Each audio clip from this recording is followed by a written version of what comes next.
Okay, so we're doing our commute. And usually, so first I have to say this. Andrew's always late. Always late. And I prepare for Andrew being late. At least 5 minutes.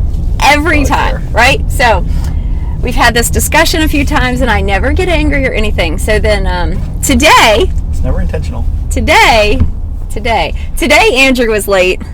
By about 7 minutes. And Shannon was. Shannon was really late. Yeah. Well, So, I'm a little flustered today. I still don't have my face on. I have a shirt on that's real annoying for our Christmas party. And I got a bunch of crap in the back. Yeah, and you can definitely see. Welcome to the podcast. So, my name is Andrew. I'm Shannon. A lot has been going on this week. One of the things we kind of started talking about yesterday was I really beat myself up a lot, and I don't tend to look at things positively, I guess would be the best way to say it. Yeah, I think you always have a negative view on where the company's at versus where you think it should be or where you thought it would be. Yes, I think so what I do is I compare, and I even tell my agents don't do that. You definitely want to be competitive, so I'm always looking at the company that's right above me, or when I was in sales, the agent that was right in front of me, and always trying to do better. I think social media has a lot to do with now how I perceive things, which is weird because if I'm just talking to people, I would never say I'm influenced by social media or I let that impact me or affect me. But I think it does. Yeah. Because I'm constantly well, we're not doing as good as so-and-so, but then you go and you actually look at so-and-so, their production, their numbers and things like that, and we're killing them. Yeah. Like tenfold. When we did our we were at our staff retreat and we were going over the numbers and how we outperform the market. We kind of those numbers are good. And yesterday we finally did the deep dive into what everyone else's numbers are, and we really are outperforming the market by a pretty wide margin. Yes, but I look at it as we're not hitting our goals. We set these goals and we're not hitting them. Yeah. And so that is very frustrating. And then I look at big companies and I'm they're so much further ahead. How do we what do we need to do? And I think I get in my own head and I get stuck with what I could be doing, what I need to do, and then not knowing the right direction. Well, and where you probably thought you should be, right? I think that's probably part of it is in your brain. You're okay, I want to be here. And then you have these stepping stones that you're trying to get to. Yeah. And when you're not there, well then how can I get here if I want to get here? Yeah. And you thought you could get there quicker. Yeah.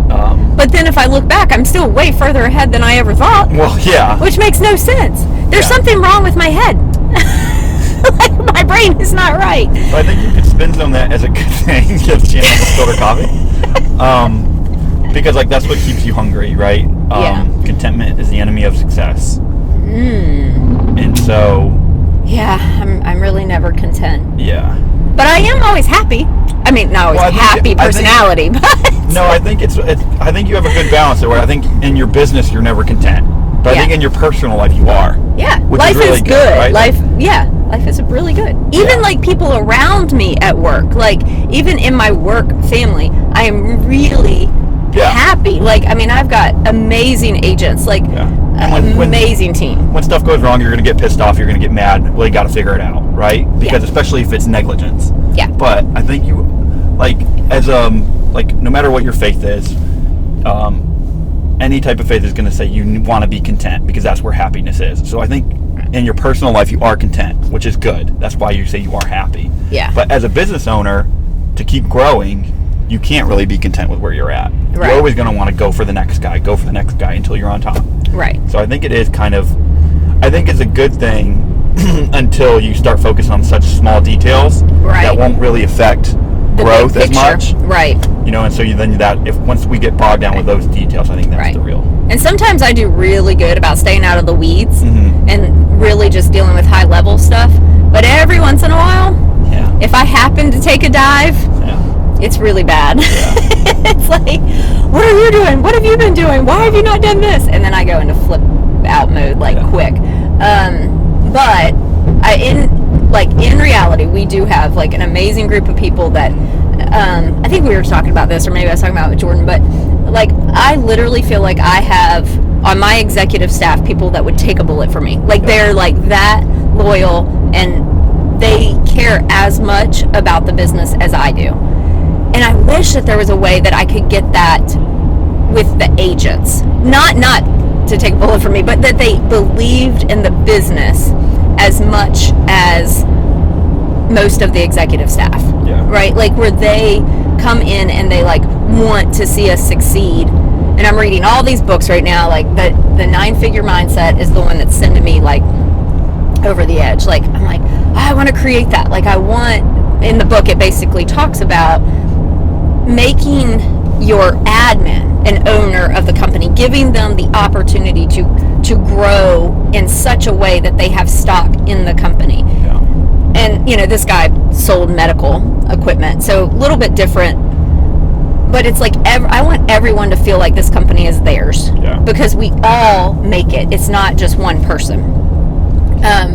Basically to get the buy-in. Yeah, but buy-in with like, I think it's hard to get a buy-in without like a financial means. I mean, I know you can get it, but I think that's harder. Well, I think it's tough though with agents sometimes, because salespeople in general, they don't want to understand the business side of it and understand what you're trying to do, right? They're just concerned with the next sale. Yeah. And so I think that's figuring out, and I know we talked about this, about like helping you voice your goals better in a way they can understand it, and like cast the vision, cast like the vision for the company, like where I see everyone and how much I do value them and want them. And I'm terrible at that. I'm like, I love you.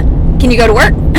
Like, go sell something. Also, like, they're contractors, right? Like, every salesperson is a contractor, which is much different than, like, our executive staff. Yeah. So, but even so, like, I think it's rare to have, like, you would probably say on your executive staff, one, maybe, isn't totally bought in. Like, you know what I mean? Which is fine. You know, it's a job. Right. But, like, probably only to one, you would say it's just a job to them. And even that, you could probably see an avenue where it would become more. Right. But other than that, like, and that's pretty crazy.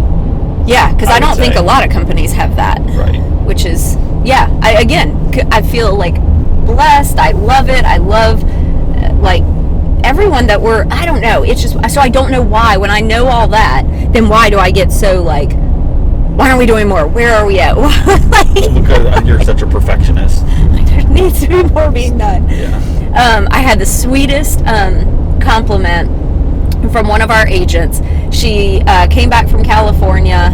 She worked with us before, moved to California, came back, and we were walking into our big training room, and it was just her and I, and she said, do you ever just stop and look and take in everything that you've created? And I was like, no. Like, why would I do that? Because if I stop, all I'm going to see is more work that needs to be done. Yeah. If I stop and think, which is what I do when I go to the beach, that's what I do, like when I take those like hiatus and I go and I sit, like I tend to never reflect on what we've accomplished.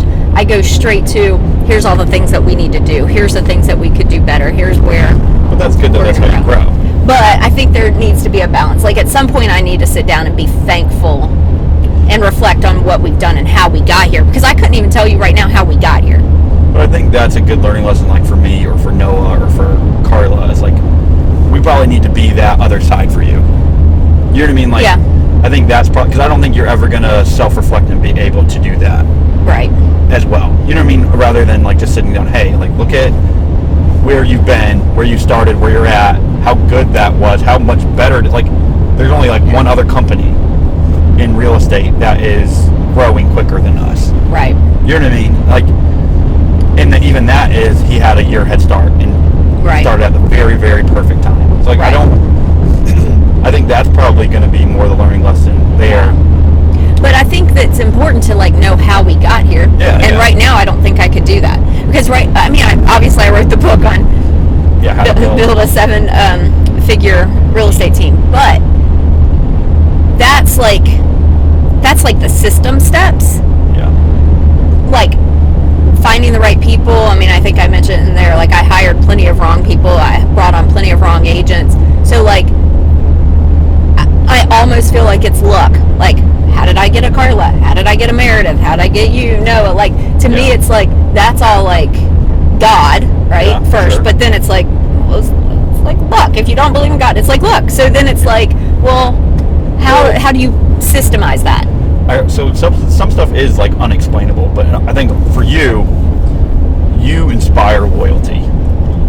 But then I need to know how, because I don't know that I'm doing that. Because you're driven and you're a good leader, right? Oh, thanks. I said thanks. I don't feel that. You are though, right? So like, people see where you're going, and that's what I talk about with about like and I have a little bit of this too. Like, when you speak with the utmost confidence, right? And like, that is what inspires people to be like, okay, I want to go where Shannon's going because she knows how to get there. I don't know how to get there. Let her take me there, right? And so that's what inspires the loyalty, because everyone knows I don't know how to get there, but Shannon does, and she'll teach me.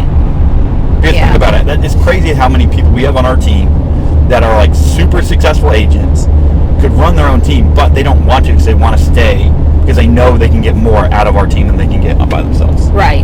Like, and that's because of you. And that's why at the beginning of the year, like, trying to get out of the team, I don't think it's ever going to be beneficial for you, because you have to be that head. Right. You know what I mean? You have, everyone looks to you. And so I think, so for staff, for agents, that's, I think, that's how you got here. It's like, you're the leader. Right. You inspire that loyalty, that drive, for them not to disappoint you, for them to want you to be proud of them. Yeah.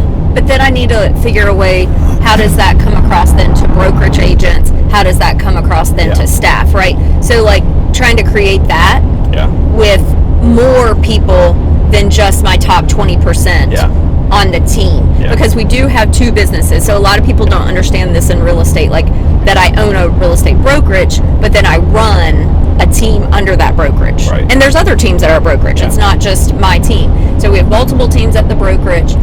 So for me, it's like, I want to create what I've done on the Shannon Sells team inside of the brokerage. Right. And that has seemed so much harder.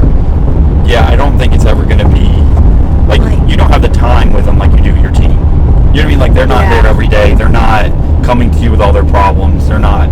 I think the easiest way to do that is the monetary buy-in. Right. Like, I don't think you need the monetary buy-in with your agents on your team as much. I think it's still very helpful. Yeah. But the WREA agents, monetary buy-in where they feel part of it is probably the easiest way to get there. Yeah. That way.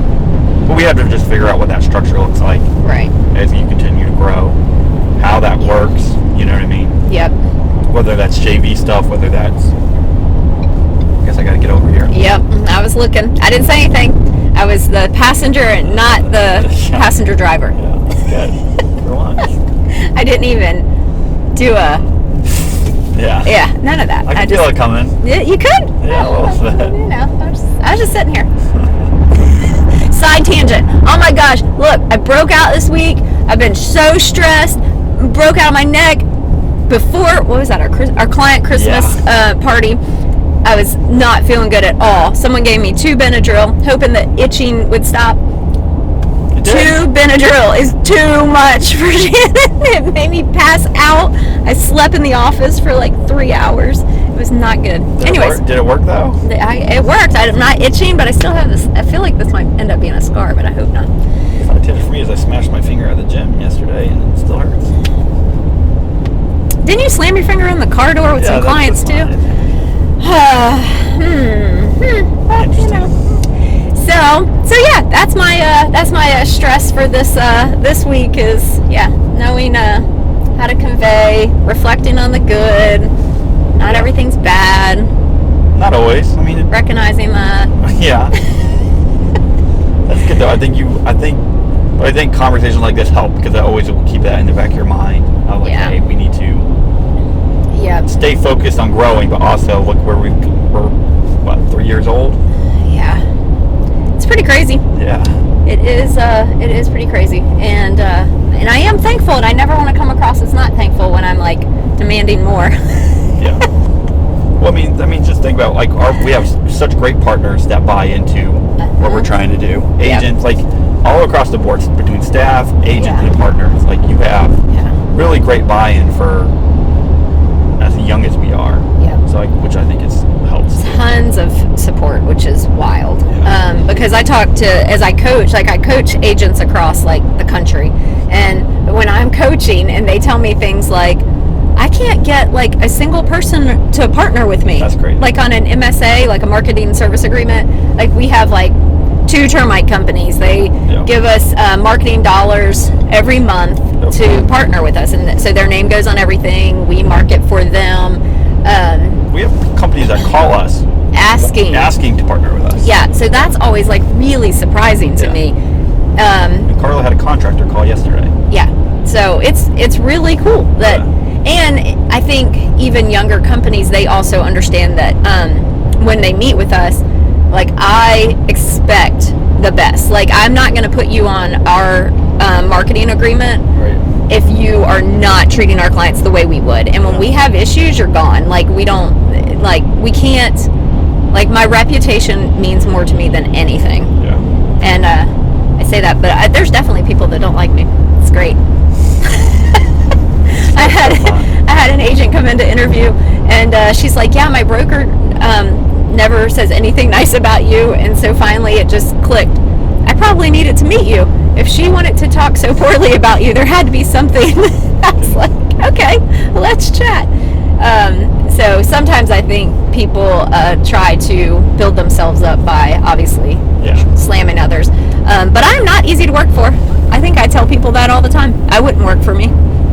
Don't I say that in most of our interviews? I'm like, it's tough. I mean, it is and it isn't, though. I think you do a good job of placing trust in the individuals until they prove that you can't trust them. Yeah. Right? So, like, it's only tough if they make it tough. Yeah. If that makes sense. Yeah. Well, I think it's funny because I will, not everyone, some people in the office will say, oh, people are afraid to come and talk to you. But yet, people will come and talk to me about all their personal stuff, like their kids, their husbands, their mamas, and I'm like, they don't mind coming to share, like, sit on the counseling couch. Right. In-depth personal details. Right, but they're afraid to talk to me about business, and I'm like, makes no sense. Come on, like I'm the same. No matter what, I'm the same. If you've done something wrong, I'm definitely going to tell you. Yeah. Again, it's usually just my opinion. But when it comes to your personal life, I'm still going to give you my opinion if you're messing up. Well, but even like for me, like we closed on a property that we both owned without a homeowner's insurance, right? Really stupid move, right? I just, for whatever reason, slipped through my mind, whatever. How was I then? You're fine. You probably had a talk with Meredith, like cussing me out, right? Or Noah.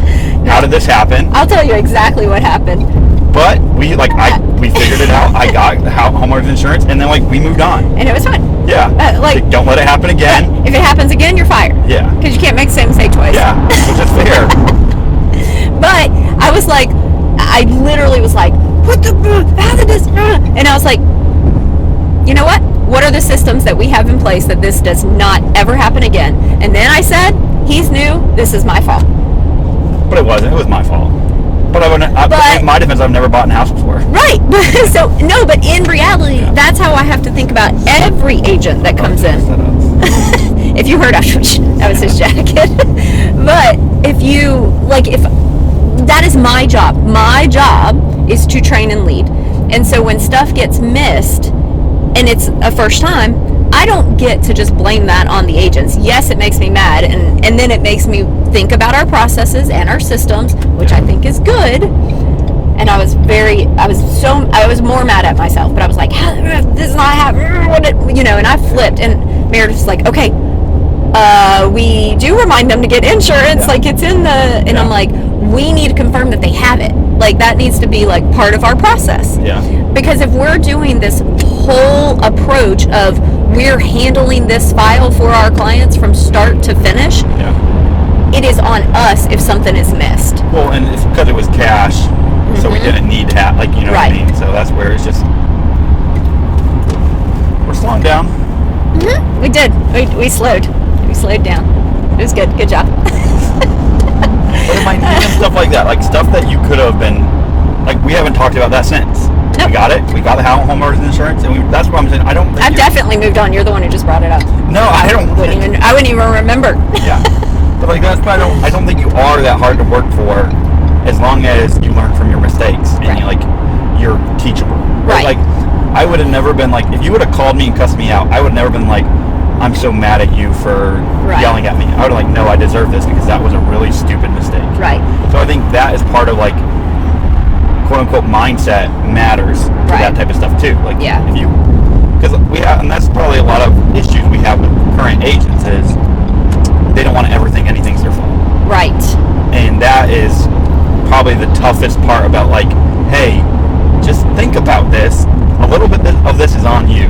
Yeah. Take that responsibility, Well, that's learn from it. And I say that, right? Like when I'm Yeah. training and in my like team meetings and things like that, I say find where you messed up. Don't Right. blame anyone else. What could you have done better? Right. And I know that's a lot of pressure for some people, and some people don't. Like I don't need that because I immediately do that, Yeah, right? I so- blame myself immediately. I already beat myself up Yeah. way harder than How are you so anyone else. stupid? Why did you think Right. that? Yeah. So, Yeah. but most people are not like that. They're like, oh, so-and-so did it, or they should have done, or, it's never I Right. could have done this different. Right. Because that's how we learn, especially in this industry when you're dealing with people's livelihoods, Yeah. right? Like, it's a big deal. But I have like there's kind of two things that I'm thinking. One, like I have an agent that I can just go in and rip her and she's fine, right? Like now sometimes I probably rip her a little too hard, but I can't talk to another agent the way I talk to her. Like I think I do an okay job at learning how I can talk to different people.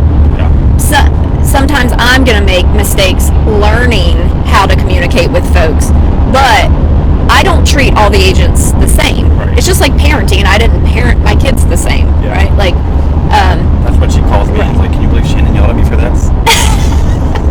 And I say, yeah, you made the mistake. I think back to like Jordan. Like I would take her phone away when I was parenting her for punishment. Yeah. Taylor, I would take her books. Yeah. You know, and Jordan's like, why do you take her books? I'm like, because she reads all the time, and Yeah. that's her punishment. That's her enjoyment. So that's one thing. And then I started noticing in the last couple of weeks, sometimes people can become uncoachable. Yeah. And that is a huge issue. Like Yeah. I think that's a big fault.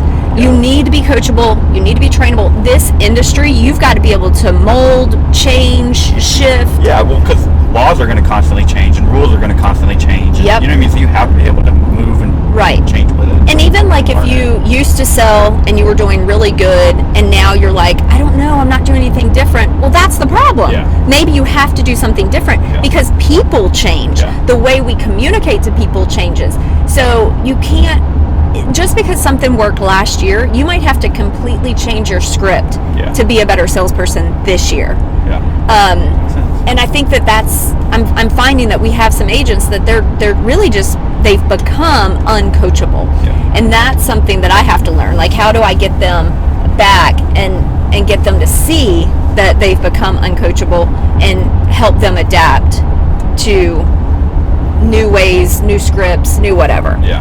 Work it. Yeah, so that's been I don't know. I constantly learn. I feel like I'm constantly learning and I want everyone else to constantly learn. People don't want to constantly learn. They want to think they have it figured out. Yeah. That's the problem. And I don't think in any industry, any business, any personal life, if you start to think you've got it figured out, Yeah. That's when you fail. bad place to be. Yeah. I mean, like even in marriages, even Yeah. in your walk with God, like anything, you will never arrive, right? Yeah. Like you are always going to be learning and sharpening and strengthening skills, and I don't know. So but again, I think that's a little bit more my personality. Yeah, maybe. for sure it is. Yeah. So, well, look, we're almost to our destination. Look at that. The commute. Yeah, we commuted. And We we gotta did. pick up biscuits. Oh, we got it. Oh, yeah. We're doing our Northside team meeting today, and we are picking up Bojangles. I don't know why we feed them. Because I guess at our team meetings we get fed. That's true. At the big team meetings on the south side, we have partners that bring breakfast. And soon we'll be big on the north side, and that will be happening up here as well. That's right. That's right. All right. Well, we're out. Talk to you next time, next Time. week, next Yep. time. Almost hit the star. Bye.